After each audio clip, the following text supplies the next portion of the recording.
Hello everybody and welcome back to Starcraft 2. This is going to be a very fun game because both these players very new to the game. This is a replay from the ZvP Fight Night, which is a fantastic event that happens once a week typically, and if you want an invite, everyone's welcome. There will be a link in the description below. However, the reason this is going to be a really fun game is because both of these players are extremely new. Not kind of new, extremely new. So we're not going to be seeing proper build orders. We're not going to be seeing proper micro. I don't know actually what we're going to be seeing. So it's going to be a surprise to both of us. But at the top left-hand side, as our pink Zerg... Wait, hold on. I know the button. There it is. We have Saundo. I did the thing. Do you like that? Also, if you notice, I switched the overlay. We're using the new fancy one, which this one's just better. It's just better. But I got to learn the hotkeys because they're different. And down here at the bottom right, the wife of the ZvP man himself and the owner of the Discord, we have MrsShoeshine, our red Protoss, who is going double gas with one gate. So this is what I'm talking about. We're going to be seeing some very interesting builds. I will say, for these being new players, I really enjoy seeing these overlords moving across the map. Typically you only see one, but we got two, so we'll have to see what he ends up doing, or she, I guess I don't really know, ends up doing with those. And if I'm not mistaken, oh no, this is 1,000 feet. Okay, never mind, or 10,000 feet. Just kidding. I was gonna say, we have a map creator in the Discord community that I was talking about, the ZvP Discord. Again, link below. And he has some maps that we might see show up in the pool in this set of replays that I'm going to be casting. Which, by the way, I'm learning how to make maps really fun. But regardless, we're not here for me. We're not here for the other guy. We're here to watch Saundo and MrsShoeshine. Now, something they both are doing really well, even though they're new players, is I'm glad to see both of them expand so early on. I do think MrsShoeshine is desperately going to need to get out a cybernetics core instead of another gateway.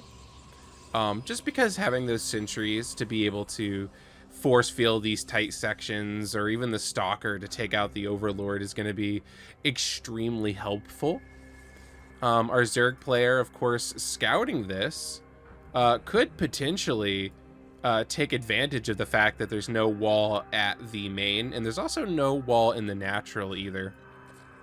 But currently I don't think we're going to see that, as we have a lair on the way. I don't even think we have link speed, and with this, is it G? Yeah, I can see the upgrades that are done. We have no upgrades, so we don't have link speed. We have no lings on the way, so I don't think we're going to see an abuse of the fact that there are no walls. Good drone count on the main here, though, for Saundo. Good probe count here for MrsShoeshine. What do we got? Please tell me one's a cyber core. We do. Okay, we have a cyber core, and we have a forge on the way. Now, this is a low-level game, so I wouldn't be surprised if we see cannons coming up for MrsShoeshine instead of upgrades, but we'll have to see. Lots of zealots being made the old run, or the old build way, instead of using that warp gate. It's kind of like I'm watching Brood War a little bit. Cybernetics core finishes up. We'll have to see if she starts up that warp gate. Going for the +1 on the melee weapons here for the Protoss. Or I guess it's not melee weapons, this is ground weapons. Which is going to be really good if we end up seeing lings, because something you may not know is that whenever Protoss zealots have +1 to their weapons, they 2-shot Zerglings instead of 3. Now, that's a significant difference considering each swing from the zealot, which I can't see with this UI. This is what I'm talking about. I'm going to have to learn this UI. But regardless, it's like what? Every 1 or 2 game seconds to swing with a zealot. So you're talking a drastically reduced amount of time to kill the lings. We finally have some stalkers on the way. That warp gate's on the way. She is opting to go for that plus... Wait, I'm already talking about that. That +1 weapons. Third base coming down here for Saundo. Drone count really healthy for Saundo, by the way. Like, Shoeshine's doing pretty well. We've got an almost fully saturated natural, almost fully saturated main, and a third coming down. Honestly, for the speed that they're playing, they're both doing really well. Like, with the expansions and focusing on economy, this shows me right now that over the last 6 years that I haven't been playing, the approach to learning the game has been changed, and also people are just more informed on what to focus on. Seeing such a heavy economy focus for both players is really good, and it makes me very happy to see. You know, back in the day, a lot of players would do these all-ins. They would do these things where they would get units out, so because the units were out, they would be like, well, let me go attack or harass and things of that nature. And then their APM, which of course starts low, is being put into things like microing units that aren't really doing much for them. Instead of building probes, instead of building drones and SCVs. And what ends up happening is both players just don't have money, and so therefore they can't build units, and whoever actually did build units and has the economy just kind of wins. So we're seeing a heavy focus on the macro for both players, and that's a very good thing to see. Now, if I'm not mistaken, there are definitely mutas on the map. There they are. We finally have some mutas on the map here. Just sitting there, though, protecting the overlords in case a phoenix comes, I guess. We do need to keep an eye on these, by the way. We need to see what they end up deciding to do with these mutalisks, because at this level of play, reacting to something like mutalisks that are killing your probes and stuff tends to be a bit slower. But of course, as you can see, using the mutalisks is also something that's going to be a bit slower as well. Lots of spines coming up here around the third. It's kind of crazy to see the game knowledge that low-level players have now. They're getting really good foundations, because notice that he didn't build spines in the natural, he didn't build spines in the main, he built them, or she, built them at the third.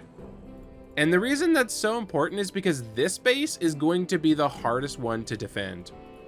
Now, of course, that is also implying a certain level of normal play from both players, in order for that statement to be completely true. But it shows that they're preparing for what the meta will eventually bring them, right? It's showing that they will have an understanding of what they're shooting for. Again, dropping a little too low on the probes as we transfer. So, MrsShoeshine, if you watch this, focus everything on these numbers here. Everything on these numbers here. Keep doing your economic macro focus. I think you're doing fantastic. Whoever's teaching you, good job. But make sure we get these perfect. I know it might seem simple, but if you're going against an opponent who gets these perfect, like, so for example, of course I go to his main. It has been good for the most part, but like here and here, never mind. But regardless, the point I'm trying to make is you're going to have a better economic advantage, and there's really no reason not to. I'll give you a tip really quick, by the way, because obviously you're transferring too many. So if you grab a certain set of units, oh no, I'm not using the default UI. So because I'm not using the default UI, I will have to explain it to you. When you grab all these units, okay, this is going to be different, but check out the bottom right real quick. One row is going to be 8 probes, okay? So if you have two rows, you have 16 probes. So if you need to transfer 5, grab, and then you want to get down to 1 row, and then you would know that if you got rid of 1, 2, 3 more, you have 5 and you can transfer. So each row is 8. Obviously in this UI that is not the case, but that's a tip for anybody in case you didn't know that. Heavy stalker focus, which honestly ends up being really good considering he's going for like this mass muta build. Let's check out the upgrades. +1 for the air, +1 on ground, and what is that? I know what that is, and my brain is not figuring it out. Is that air armor? That's probably air armor, isn't it? I don't see it very often, which is why I'm not 100% certain, but I'm pretty sure that's air armor. We are moving up, though, to a hive. And I just had a little bit of a Brood War PTSD. I was like, oh, we have a hive, so we're going to see a Greater Spire, and then the mutas are going to transform into Guardians. And I'm like, what year is it? 4 bases here for our Zerg player. We have MrsShoeshine moving up to 4 bases. Again, very good job. Look, leaving Stalkers over here. Okay, this might have just been a warp in, and then she didn't move them. But if this was a decision, I really like seeing just some units over here because you do have this opening, so this would stall to buy time. That's amazing. If it was by chance, good job on the dice. Zerg player again, same kudos. It's just that macro focus. Going into a 5th base. I will say the problem we're probably gonna see here is, if I had to guess, just from experience, right now, the favorite to win is Saundo. Just because how larva works in this game, and they're both kind of just building economy, it's going to be hard for the Protoss to keep up. However, we have a ton of Stalkers fighting a ton of Mutalisks, and we're just going to have to see what ends up winning the battle here, because frankly, I don't think either player is going to move either.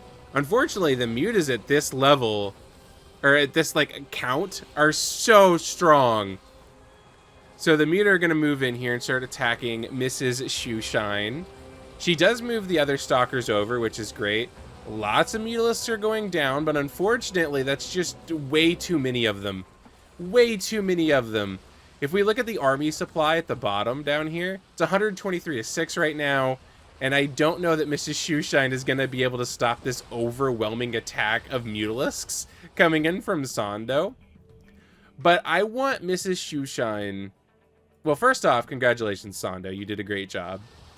But for MrsShoeshine, don't let this affect you negatively. Don't let this demotivate you. Okay, a lot of low-level games are going to end this way, okay?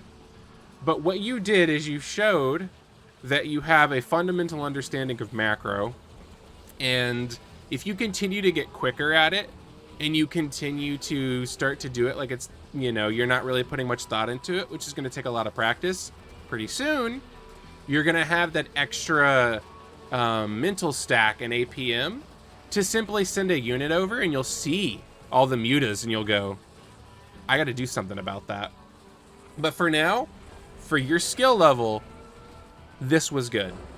It doesn't matter. It doesn't matter that Saundo won, which, again, good job, Saundo. That was great. You did an amazing job with your macro as well.